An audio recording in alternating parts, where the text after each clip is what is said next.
Connor, let's move into South Carolina because I know everybody's very eager to hear your thoughts on the Gamecocks.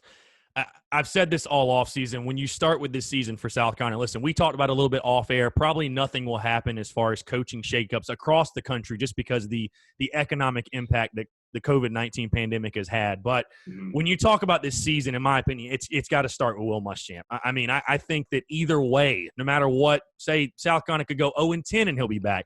This is a big year, though, I think, for the perception of the program and the perception from people as far as which way are you trending?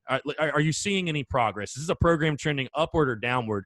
I think this is a huge year for Will Muschamp. I've said that I think South Carolina, to show real progress, needs to get to 5-5 or better. Like, I really believe there's a path to at least 5 wins. I'm not picking it, obviously. I'll go ahead and tell you my pick is 3-7 for the season. I went conservative for my predictions. I picked 7-5 last year and got burned on it. I went a little conservative. But I think to show real progress, you need to go 5-5 or better. What's your overall thoughts, I guess, just going into year 5 of Will Muschamp? Listen, he's done some good things at South Carolina, but that 4-8 season last year, losses to North Carolina, losses to Appalachian State at home on senior night, which if you can't tell, that's the one I just cannot get over. Yep. I just can't get over that.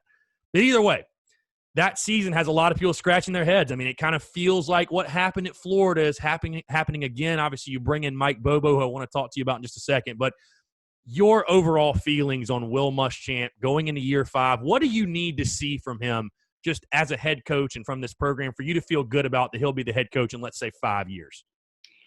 South Carolina fans are in college football hell. Thank you for confirming that. The exact scenario that you just brought up, if he goes 5-5, Ray Tanner's just going to extend it even more. Yeah. And that's maybe worst case scenario, because then you're in an even deeper financial hole. And if you don't think he's the guy, I don't think any long-term decision should be based on a year like this. And I say that for Derek Mason. I say that for Gus Malzahn. I say that just because even coming into the year, I felt like I had a very distinct kind of, this is what Will Muschamp needs to do to show that he's worthy of getting another year and not forcing Ray Tanner to pay that $12 million buyout or whatever it is these days.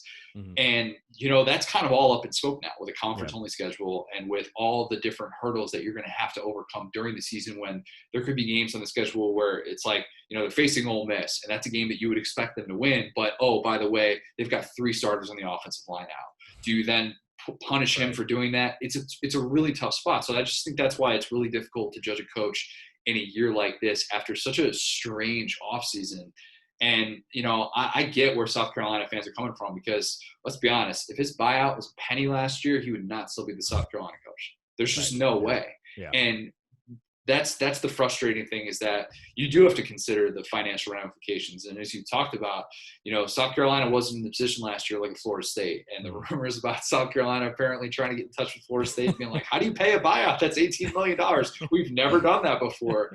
I think there's something to be said for that, and how it could potentially shape how they view Will Muschamp this year, in a year in which you're seeing, cuts from universities across the country. Even Dabo Swinney's taking a 6-figure pay cut, which I realize is a drop in the bucket for him. But at the same time, all of that perspective needs to be remembered, because what if South Carolina gets off to that 0-2 start? What if they get off to that 1-4 start? Everybody's just going to rush to the conclusion of, hey, we've got to fire Muschamp. This isn't working out well, when there are just so many other variables to consider. So, yeah, I totally understand where South Carolina fans are coming from, because I'd be frustrated too. I'd be frustrated after a 4-win season, even though you had the Georgia win. It's the worst season since 2015, obviously. And I just feel like that's not exactly a thing that a year 4 coach in the SEC usually survives, especially one that's getting paid like Will Muschamp is. So I think it's tough moving forward. But if I'm betting today, I would say that no action is going to be taken until at least after 2021.